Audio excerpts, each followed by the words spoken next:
So let's talk about informational interviews for a minute. So in our career program, we really stress that people don't do any of this part until they go through and get really clear on who they are. Because until you know who you are, you don't want to go out and talk to anybody about what you may want to do. But once you get clarity on that, then you've got ideas. Well, maybe I want to do this. Maybe I want to do that. So we want you to go out and do informational interviews. Go out and talk to people that are doing those things. Find out what they do, how they do it, what kind of environment they're in. Find out everything you can about the job and the position or the company.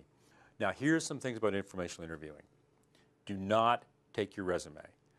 Because if you call up someone and say, hey, I want to go for an informational interview and find out about what you do, and then you throw out your resume, what you've really done is said, hi, I tricked you, I really want a job, and here's my resume.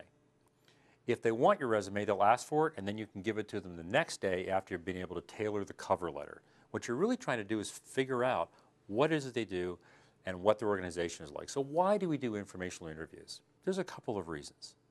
One is you need to find out the reality of what a job's really like, because most people take jobs on the fantasy of what the job is like. And we've all heard people say, well, if I only knew it was like this, I wouldn't have taken this job. Well, if they'd done informational interviews ahead of time, they would have known what jobs were like in a particular field or in a particular size company. So it's crucial to go out and do that.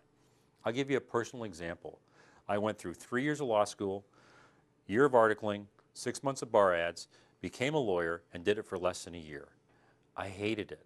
I had the fantasy of what a lawyer did every day, as opposed to the reality. I never actually sat down with lawyers and said, what do you do on Monday all day long?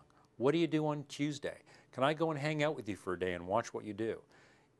I didn't look at big firms versus small firms. So if you actually really go out and do informational interviewing and find out, you'll get the reality of what jobs are. And as you get closer and closer to the one that'll be great for you, it's going to show up not only for you, but for the person you're talking to. And out of that can come job opportunities. So that's why informational interviewing is so important. It's the reality of a position versus a fantasy, and the ability to network in areas in the field you're interested in.